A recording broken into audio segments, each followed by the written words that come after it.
लिए, बहुत सारे उपाय भी करे। तो बुधवार के दिन अगर शंकर पर 1 लोटा पानी चढ़ाया जाता है तो जिन लड़कियों का विवाह नहीं हो रहा, जिन बच्चों का विवाह नहीं हो रहा, उन बच्चों के भी विवाह हो जाते हैं। हमारा दिन में को गणेश जी निकल गए, उधर में जलने लगा, उधर जल रहा है, तपन हो रही है। भगवान गणेश तोड़ कर आए भगवान शिव के पास। शंकर भगवान ने कश्यप ऋषि को देखा, कश्यप ऋषि गए और दुर्वा तोड़ कर लिया। दुर्वा लाकर गणेश जी को दी, गणेश जी ने दुर्वा चबाना चालू करी। अंदर जो अनलासुर था, भगवान शंकर की प्रसादी पाकर अनलासुर तृप्त हो गया। भगवान के पेट की जलन समाप्त हो गई। गणेश जी महाराज ने कश्यप ऋषि से कहा, सुनो कश्यप बाबा, आपने मुझे दुर्वा समर्पित करी है, ये दुर्वा जो मुझे देगा वो वैभव प्राप्त करेगा, जो दुर्वा मुझे समर्पित करेगा उसके जीवन में रोग दूर हटेगा। शंकर भगवान कहते हैं, गणेश ये दुर्वा बुधवार के दिन, अष्टमी तिथि के दिन, जो अष्टमी बुधवार इस बार पड़ रहा है, उस दिन समर्पित करिए। इस दुर्वा का अलग अलग महत्व है। कुएं के पास की सफेद दुर्वा, यदि 41 दुर्वा प्रत्येक बुधवार को गांठ लगाकर गणेश जी को समर्पित कर कर वापिस उठाकर उस दुर्वा को खाली पेट, आपके घर में भी गणेश जी होंगे, उनको समर्पित करो। खाली पेट इस दुर्वा को केवल चबा चबा कर खा लो और आधे घंटे बाद पानी को पी लो। बुधवार की बुधवार 5 बुधवार करना, गणेश जी को चढ़ाना, सफेद दुर्वा को गणेश जी को समर्पित कर कर चबा चबा कर खाना। उदर की प्रॉब्लम, जो भी मसा आदि की प्रॉब्लम होती है, उदर से जुड़ी हुई होती है, जिस चीज से जुड़ी होगी, पेट की जितनी प्रॉब्लम होगी, आपको जितनी भी प्रॉब्लम होगी, वो सारी 5 बुधवार करना, छठे बुधवार को जरूरत ही नहीं पड़ेगी। जितनी भी प्रॉब्लम हो पेट से। शिव महापुराण की कथा कहती है, पंचमी तिथि के दिन, चतुर्थी के दिन 7 गांठ वाली दुर्वा 21 ले लो और चतुर्थी के दिन गणेश जी को समर्पित कर दो। पंचमी तिथि को उस दुर्वा को उठाकर दूध में डाल दो और उस दुर्वा को दूध में डालकर उस दूध में उस दुर्वा को मल लो, और जिसके सफेद चमड़ी पड़ गई हो, चर्म रोग हो गया हो, उस दूध को उस दुर्वा के साथ, दूध नहीं भी हो तो पंचमी के दिन दुर्वा का लेपन शरीर पर कर लें।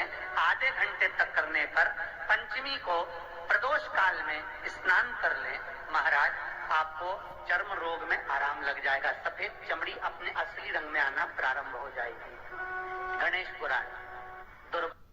श्री शिवाय नमस्तुभ्यम। हर हर महादेव। पूज्य प्रदीप मिश्रा जी ने बुधवार के बहुत अच्छे और अचूक उपाय बताए हैं। आज की कथा बहुत खास होने वाली है, इसलिए वीडियो को पूरा देखिए। पूज्य प्रदीप मिश्रा जी ने बताया है, अगर किसी को उदर से कोई जुड़ी बीमारी है तो उसके लिए हमें बुधवार के दिन 41 दुर्वा लानी है, जो कुएं या तालाब के पास हों, जो नीचे से सफ़ेद रंग की होती हैं, और उसे भगवान गणेश को समर्पित करके बुधवार को एक एक दुर्वा चबा चबा कर खानी है। अगर ये हम 5 सप्ताह तक करते हैं, 5 बुधवार तक करते हैं, तो छठे बुधवार को हमें ज़रूरत भी नहीं पड़ेगी। अगर आप भी पूज्य प्रदीप मिश्रा जी के उपाय करना चाहते हैं तो उसके लिए मेरे चैनल को लाइक, कमेंट, शेयर जरूर कीजिएगा और कमेंट बॉक्स में हर हर महादेव अवश्य लिखिएगा। 21 दुर्वा के 108 बंडल बना लो। अगर एग्जाम में बैठ रहे हो, सरकारी परीक्षा में बैठ रहे हो, पास नहीं हो रहे, नौकरी नहीं लग रही, बहुत जगह इंटरव्यू दे दिया, 21 दुर्वा के 108 बंडल बनाओ, उसकी माला बनाओ और देवी के मंदिर में, माता जगदम्बा के मंदिर में, अर्थात जहां शंकर पार्वती पूर्ण परिवार विराजमान हो, ऐसे देवी के मंदिर में गणेश जी के गले में वो माला अर्पण करिए अपना नाम बोलकर। और जिस एग्जाम में बैठे हैं, गुरुजी क्या दूध चढ़ाना जरूरी है शंकर पर? कई लोग कहते हैं, गुरुजी क्या दही चढ़ाना जरूरी है शंकर पर? शहद चढ़ाना जरूरी है? घर चढ़ाना जरूरी है? शक्कर चढ़ाना जरूरी है? शिव महापुराण की कथा कहती है 5 चीजें शंकर भगवान पर चढ़ती है। दूध अर्थात घर में लक्ष्मी की वृद्धि करता है, इसलिए चढ़ाया जाता है। दही शंकर भगवान पर इसलिए चढ़ाते हैं क्योंकि यह परिवार को जोड़ता है। जिसके परिवार में क्लेश ज्यादा होता है जिसके परिवार में आपस में तकरार ज्यादा होता है, उसको दही जोड़ता है। शहद घर में चिड़चिड़ प्रवृत्ति को समाप्त करता है, घी रोग को समाप्त करता है, शक्कर मिष्ठान घर में यदि लक्ष्मी आकर जा रही हो तो मिष्ठान समर्पित किया जाता है। इसलिए पंचामृत स्नान का भाव शिव महापुराण कहते हैं। पंचामृत स्नान भगवान, इसलिए 5 चीजें शंकर को समर्पित हैं: दूध, दही, घृत, शहद, शक्कर अर्थात मिष्ठान। शक्कर से मूलतः यहाँ शिव महापुराण में शक्कर नहीं लिखी है, मिष्ठान। अब लोग शक्कर पीस कर अभिषेक करते हैं, परंतु मिष्ठान अर्थात गाय के दूध से निर्मित कोई मिठाई, और उस मिठाई से भगवान शंकर का अभिषेक। अब लोग भले शक्कर रखने लगे शंकर जी के अभिषेक में, पर यहाँ शक्कर नहीं लिखा है, यहाँ मिष्ठान। श्री शिवाय नमस्ते। हमारे यहाँ साहित्य भाषा में कहते थे उसको खंड अर्थात मीठा। शिव महापुराण की कथा कहती है दर्पण कितना बड़ा ले लो, अंदर वाला अगर दर्पण वाली नहीं तो इतना बड़ा दर्पण लो, हनुमान जी के मंदिर में जाकर, क्योंकि हनुमान शंकर का ही अवतार है, हनुमान जी के मंदिर में जाकर हनुमान जी के उल्टे पांव का थोड़ा सा सिंदूर, चरण का थोड़ा सा सिंदूर एक कागज में लेकर आ जाइए। और हनुमान जी के छोटे भाई, हनुमान जी 6 भाई हैं, उसमें गतिमान, हनुमान जी के छोटे भाई गतिमान का नाम लो, और गतिमान का नाम लेकर उस दर्पण पर सिंदूर से त्रिशूल बना दो, सिंदूर से त्रिशूल बनाकर उस दर्पण को घर के बाहर,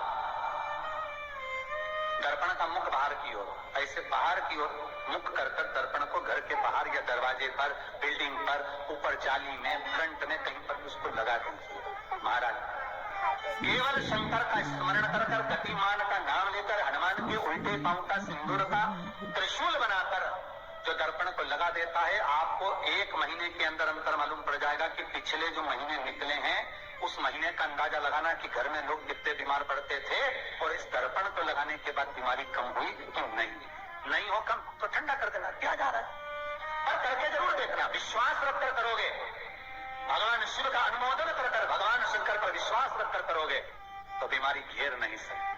अकाल मृत्यु हो मरे जो काम करे चंडाल का, काल उसका क्या बिगाड़े जो भक्त हो महाकाल का। शंकर की आराधना करने वाला, शिव का स्मरण करने वाला, शिव का निवेदन करने वाला, शिव अर्चना में डूबने वाला, शिव का अनुमोदन करने वाला कभी दुखी नहीं हो सकता। तो शिव महापुराण की कथा कहती है शंकर को जितना जल प्रिय नहीं, शंकर को जितना बेल प्रिय नहीं, शंकर को जितना शमी प्रिय नहीं, शंकर को जितना दूध दही प्रिय नहीं, शंकर को अगर कुछ प्रिय है तो सत्य प्रिय है। सत्यम शिवम सुंदर। इसीलिए हमारे यहाँ शास्त्र कहता है, ब्रह्मा जी केतकी के फूल को लेकर आए, उसने झूठ बोला, ब्रह्मा जी गाय को लेकर आए, शंकर भगवान के सम्मुख में झूठ बोला, ब्रह्मा स्वयं झूठ बोले तो सिर कटा, कर्मनाशा नदी प्रकट हुई। और शिव महापुराण की कथा कहती है शंकर को सत्य प्रिय है, अगर झूठ बोला है। इसीलिए शिव महापुराण का स्पष्टीकरण किया जाए, वर्णन किया जाए, तो पहले के समय में अदालत नहीं होती थी, पहले के समय में पंचायत नहीं हो सकती थी, पहले के समय में कोई सभाएं नहीं होती थी, पहले के समय में कोई निर्णायक मंडल नहीं होता था, पहले के समय में केवल एक निर्णय होता था। गांव के लोग ले जाकर शंकर के मंदिर में खड़ा कर देते थे और कहते थे उठा गंगा जल, और कहते तुमने ऐसा नहीं किया, गंगा जल उठाकर कहते कि तूने ऐसा नहीं करा। क्यों गंगा जल उठवाते थे? क्योंकि लोगों ने शिव महापुराण सुन रखी थी। श्री वेद व्यास जी वर्णन करते हैं कि शंकर के मंदिर में, शंकर के ओतले पर, शंकर के मंदिर के अंदर, शिव की चौखट पर, शंकर के अनुमोदन में, शिव महापुराण के अंतर्गत शंकर के अनुमोदन में, शिव मंदिर में, शिव चौखट पर अगर कोई भूल से भी झूठ बोल देता है तो उसकी जिंदगी नरक जैसी निकलती है महाराज। इसलिए कहते तो उठा गंगा जल, और कहते तूने ऐसा नहीं किया, उठा बोल दे। आपके भी जीवन में अगर किसी को कष्ट है, फिर निवेदन करूंगा, मंदिर में अगरबत्ती भले मत लगाओ, मंदिर में दीप भले मत जलाओ, मंदिर में पेड़ा भले मत चढ़ाओ। अगर आपके मोहल्ले में, आपके पड़ोस में, आपके परिवार में, आपके अगर कोई दुखी है, कष्ट में है, उसको यदि प्रेम की पानी भी बोल दी है, एक रोटी भी प्रेम की खिला दी, किसी के चेहरे पर इस्माइल ला दी, तो मंदिर में दिया जलाने के बराबर है साहब। मंदिर में दीप जलाने के लिए। आज की कथा में पूज्य प्रदीप मिश्रा जी ने बहुत अच्छे और अचूक उपाय बताए हैं और पूज्य प्रदीप मिश्रा जी ने जल का भी महत्व बताया है कि पहले के टाइम में कैसे लोग एक लोटे जल के सहारे पर फैसले ले लिया करते थे, लेकिन आज का टाइम ऐसा नहीं है। आज के लोग बहुत झूठ बोलते हैं। पूज्य प्रदीप मिश्रा जी ने बताया है कि कभी भी हमें शिव के मंदिर में जाकर झूठ नहीं बोलना चाहिए। अगर हम किसी बीमार व्यक्ति की सेवा करते हैं या उसे रोटी या पानी या कोई भी उसके लिए कोई कार्य करते हैं, तो सबसे बड़ा धर्म हमारा वही है। चाहे हम पूजा पाठ करें या ना करें, मंदिर जाए या ना जाए, लेकिन कभी झूठ नहीं बोलना चाहिए। और कोई हमारे आस पड़ोस में या घर में बीमार है तो उसकी सेवा करना भी हमारा धर्म बनता है। पूज्य प्रदीप मिश्रा जी की कथा और उपाय देखने के लिए प्लीज़ मेरे चैनल को लाइक, कमेंट और शेयर जरूर करिएगा। मेरा चैनल है धार्मिक वीडियो। हर हर महादेव।